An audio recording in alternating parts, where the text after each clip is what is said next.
গ্রামটা ছিল নদীর ধারে। নদীটা যেন গ্রামটার প্রাণ। দিনের বেলায় সূর্যের আলো পড়লে পানির ওপর রূপালি ঝিলিক দেখা যেত, আর বিকেলের শেষ আলোটা ধীরে ধীরে গাঢ় কমলায় বদলে গিয়ে নদীর বুকে লেপ্টে থাকত। চারপাশে যতদূর চোখ যায় লম্বা ধান খেয়ে তার গাছের সারি হালকা বাতাসে ঢেউয়ের মতো দুলত, যেন গ্রামটাকে ঘিরে নীরব পাহারা দিচ্ছে। সন্ধ্যার পর ধান খেতে কুয়াশা নেমে আসে, আর বাতাস বয়ে যায় ধীরে, যেমন নিজেই কোনো গল্প শোনাচ্ছে। সন্ধ্যা নামার সঙ্গে সঙ্গে গ্রামের রং বদলে যেত। আকাশে প্রথম তারা উঠতেই ধান ক্ষেতের বুক জুড়ে ধীরে ধীরে কুয়াশা নেমে আসত। সেই কুয়াশা এমনভাবে ভেসে বেড়াত যেন অদৃশ্য কারো শ্বাস গ্রাম জুড়ে ছড়িয়ে পড়ছে। বাতাসও তখন অন্যরকম, ধীরে, ভারী আর কেমন যেন ফিসফিসে। মনে হতো বাতাস নিজের সঙ্গেই কোনো পুরনো গল্প বলছে, যা কেবল রাতই বুঝতে পারে। গ্রামের ঘরগুলো ছিল কাঁচা চালার মাটির দেওয়াল আর খড়ের ছাউনি দেওয়া। রাস্তার পাশে বাঁশের ফাঁক দিয়ে কখনো কখনো মাটির পোকামাকড়ের শব্দ এসে ভেতর ভেতর ভীতি জাগায়। দিনের আলোয় সেগুলো সাধারণ মনে হলেও রাতের অন্ধকারে ছায়াগুলো লম্বা হয়ে অদ্ভুত আকার নিত। তবে সব ঘরের মাঝে ছিল একদম পুরনো একটা পাথরের ঘর, ধূসর, নীরব আর অস্বাভাবিকভাবে স্থির। লোকজন বলতো ঘরটা অনেক পুরনো সময়ের সাক্ষী। কেউ ঠিক জানত না কবে বানানো হয়েছিল বা কেন এত বছর পরও সেটা ভাঙেনি। এই গ্রামে রাতে কেউ সহজে ঘর থেকে বেরোতো না। সূর্য ডোবার আগেই সবাই দরজা জানালা বন্ধ করে দিত।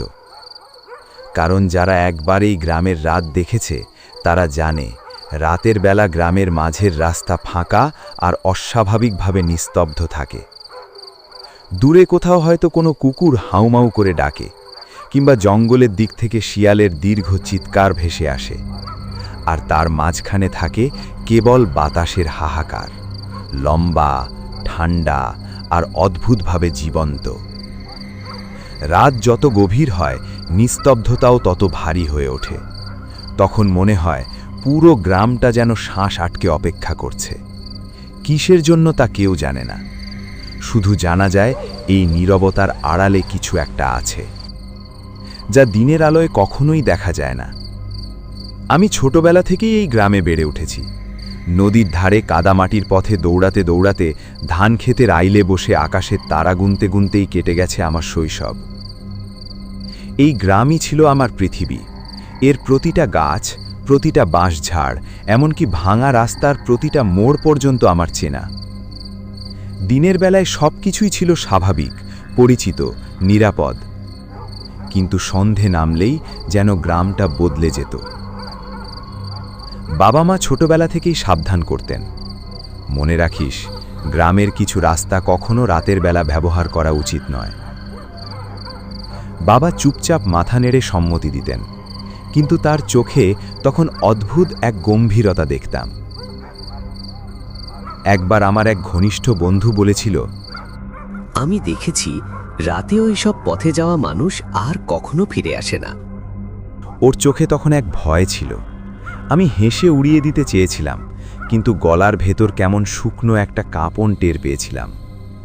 সেই রাতে ঘুমাতে গিয়ে বারবার মনে হচ্ছিল জানালার ওপাশে কেউ যেন দাঁড়িয়ে আছে। তখন এসব গল্প আমার কাছে ছিল কল্পনার ভয়। বয়স বাড়ার সঙ্গে সঙ্গে নিজেকে বোঝাতাম এসব কিছুই না, অন্ধবিশ্বাস। বন্ধুর কথাগুলো মনে পড়লেও যুক্তি দিয়ে চেপে রাখতাম। ভাবতাম অন্ধকার আর কুয়াশাই মানুষের চোখে ধোঁকা দেয়।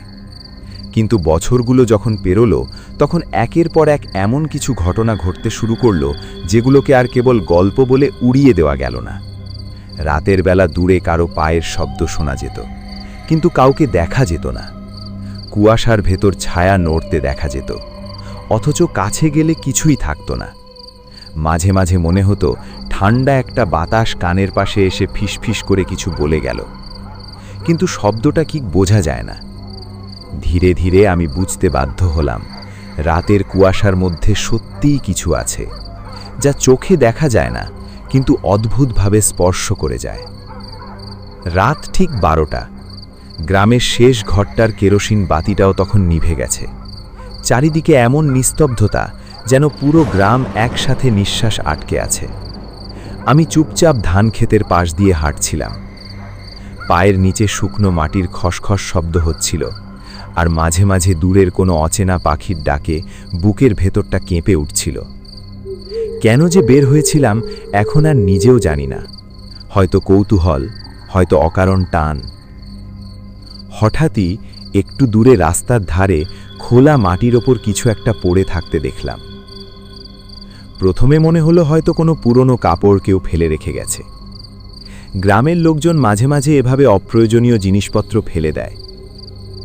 চাঁদের আলোয় স্পষ্ট বোঝা যাচ্ছিল সাদা কাপড়ে মোড়ানো কিছু একটা লম্বাটে আকৃতির বস্তু নিস্তব্ধ হয়ে পড়ে আছে।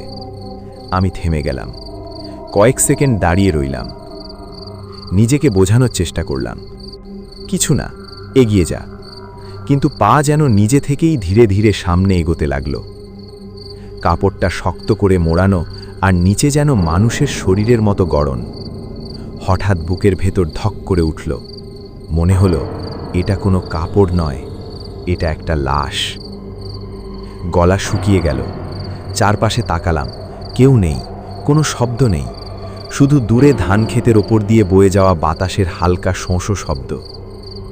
কিন্তু সেই শব্দের মাঝেও যেন মিশেছিল একটা চাপা হাহাকার, খুবই ক্ষীণ, যেন কেউ অনেক দূর থেকে কাঁদছে। বাতাসটা কেমন ঠান্ডা হয়ে উঠল। আমি তখন ঠিক বুঝতে পারছিলাম না আমি কি সত্যিই একটা লাশের সামনে দাঁড়িয়ে আছি, নাকি রাতের কুয়াশা আমার চোখের সঙ্গে খেলা করছে। লাশটার একদম পাশে রাখা ছিল একটা পুরনো কাঠের চেয়ার। চেয়ারটা এমনভাবে রাখা যেন কেউ একটু আগেই উঠে দাঁড়িয়েছে। এই নির্জন মাঝরাতে খোলা ধান ক্ষেতের ধারে একটা চেয়ার, ব্যাপারটা স্বাভাবিক লাগার কথা নয়। গায়ের লোম কাটা দিয়ে উঠছিল, মনে হচ্ছিল আমি একা নই।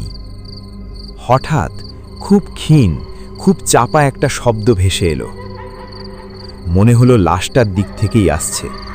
একটা অদ্ভুত শব্দ, যেন শুকনো ঠোঁট ফাঁক করে কেউ হালকা হাসল। বুকের ভেতর ধকধক শব্দ এত জোরে হচ্ছিল যে মনে হচ্ছিল চারপাশেও শোনা যাচ্ছে। গলা শুকিয়ে কাঠ। সাহস করে চোখ তুললাম। ঠিক তখনই খেয়াল করলাম ধান ক্ষেতের পাশে কুয়াশার আবছা স্তরের ভেতর একটা ছায়ার মতো কিছু দাঁড়িয়ে আছে। মানুষের আকৃতি, কিন্তু পুরোপুরি স্পষ্ট নয়। পরনে সাদা কাপড়ের মতো কিছু, মুখ দেখা যাচ্ছে না স্পষ্ট, তবুও বোঝা যাচ্ছে যে সেটা আমার দিকেই তাকিয়ে আছে। চোখগুলা লাল আগুনের গোলার মতো। বাতাস এক মুহূর্তের জন্য থেমে গেল। আমার হৃদয় দ্রুত ধাক্কা খাচ্ছিল, এত দ্রুত যে মনে হচ্ছিল বুক ফেটে বেরিয়ে আসবে। পা নাড়াতে চাইছিলাম, কিন্তু শরীর যেন জমে গেছে। সামনে সাদা কাপড়ে মোড়ানো নিথর দেহ, পাশে ফাঁকা চেয়ার, আর দূরে কুয়াশার ভেতর দাঁড়িয়ে থাকা সেই অদৃশ্য উপস্থিতি। আমি হঠাৎই দৌড়ে পালাতে চাইলাম। শরীরের ভেতর তখন একটাই তাগিদ, এখান থেকে বের হতে হবে। কিন্তু শত চেষ্টা করেও এক পা নড়াতে পারলাম না। মনে হচ্ছিল পায়ের নিচের মাটি শক্ত হয়ে আমাকে আঁকড়ে ধরেছে। হাঁটু কাঁপছে, বুক ধড়ফড় করছে, তবু শরীর যেন নিজের নিয়ন্ত্রণে নেই। যে রাস্তা দিয়ে আমি এসেছিলাম সেই পরিচিত পথটা চোখের সামনে বদলে যেতে শুরু করলো। ধান ক্ষেতের পাশের সরু আইলটা যেন হঠাৎ বাঁক নিয়ে অচেনা এক মোড়ে গিয়ে মিলেছে। মনে হচ্ছিল পুরো গ্রামটাই যেন চুপচাপ রূপ বদলে আমাকে ঘিরে ফেলছে। হৃদয় স্পন্দন আরও দ্রুত হয়ে উঠল। তাকালাম, লাশটা যেখানে পড়েছিল ঠিক তার পাশে রাখা পুরনো চেয়ারে এখন কেউ বসে আছে। আগে যেটা খালি ছিল সেই চেয়ারে বসে থাকা অবয়বটা পুরোপুরি স্পষ্ট নয়। যতটুকু বোঝা যাচ্ছিল তার মুখটা অস্বাভাবিক রকম ফ্যাকাশে, ভীষণ ভীতিকর। চোখ দুটো নিস্তেজ অথচ স্থির। আর সে নিশ্চুপ দাঁড়িয়ে মাটিতে পড়ে থাকা লাশটার দিকেই এক দৃষ্টে তাকিয়ে আছে, যেন চারপাশের কোনো কিছুরই অস্তিত্ব নেই। হঠাৎ সেই ছায়াটা আমার দিকে মুখ করে তাকালো। আমার বুকের ভেতর যেন বরফ ঢেলে দেওয়ার মতো হলো। আমি চিৎকার করতে চাইলাম, গলা ফাটিয়ে সাহায্য চাইতে চাইলাম, কিন্তু কোনো শব্দ বের হলো না। গলা যেন অদৃশ্য কোনো শক্তি চেপে ধরেছে। ঠোঁট নড়ছে, কিন্তু আওয়াজ নেই। চারপাশের নীরবতা তখন আর নিচক নীরবতা ছিল না। মনে হচ্ছিল পুরো রাত্রি নিজে শ্বাস নিচ্ছে। সেই নিঃশ্বাসগুলো কানে এসে ধ্বনি তুলছিল, চাপা দীর্ঘশ্বাসের মতো। পরদিন সকালে সূর্যের আলো যখন ধান ক্ষেতের কুয়াশা সরিয়ে ধীরে ধীরে গ্রামটাকে জাগিয়ে তুলছিল, তখনই গ্রামের কয়েকজন মানুষ আমাকে খুঁজে পায়। আমি পড়েছিলাম রাস্তার ধারে, অজ্ঞান অবস্থায়। কেউ বলেছিল আমি নাকি বারবার অচেতন অবস্থায়ও কেঁপে উঠছিলাম।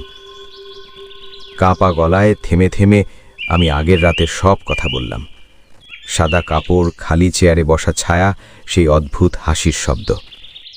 তখন গ্রামের এক প্রবীণ মানুষ, যার চোখে বয়সের সঙ্গে সঙ্গে জমে থাকা বহু অজানা গল্পের ছাপ, ধীরে ধীরে বললেন, রাতের লাশ অভিশপ্ত। যদি কখনো লাশের সঙ্গে দেখা হয় আর কেউ তার সামনে দাঁড়ায়, সে আর ফিরে আসে না। অনেকেই ফিরতে পারে না। তিনি আমার দিকে তাকিয়ে আরও বললেন, তোমার ভাগ্য ভালো, মা বাবার দোয়া আছে তাই ফিরে আসতে পেরেছ। ওই কথাগুলো শুনে আমার বুকের ভেতর আবার ঠান্ডা শূন্যতা নেমে এলো। আজও সেই রাতের কথা মনে পড়লে শরীর শিউরে ওঠে। চোখ বন্ধ করলেই দেখি কুয়াশার ভেতর সাদা মোড়ানো দেহ, আর তার পাশে বসে থাকা অন্ধকার ছায়া। গ্রামের নতুন কেউ যদি কৌতূহলবশত সেই লাশের পাশে যায়, তাহলে হয়তো সে আর স্বাভাবিকভাবে ফিরে আসবে না। কারণ মধ্যরাতের সেই লাশ কেবল মৃতদেহ নয়, এটি যেন গ্রামের এক ছায়াময় অভিশাপ, এক অদৃশ্য শক্তি যে মানুষের ভয়কে শক্তি হিসেবে ব্যবহার করে। ভয় যত বাড়ে, তার উপস্থিতিও তত ঘন হয়। আর যখন রাতের কুয়াশা ধান ক্ষেতের বুক ঢেকে ফেলে, মনে রেখো, তুমি কোন পথে যাচ্ছ সেই প্রশ্নের উত্তর দিও না। কারণ কিছু প্রশ্নের উত্তর দিলে পথ খুলে যায় না, বরং ছায়া তোমার পেছনে হেঁটে আসে। আর একবার যদি সেই ছায়া তোমাকে চিনে ফেলে, তাহলে রাত তোমাকে সহজে ভুলবে না।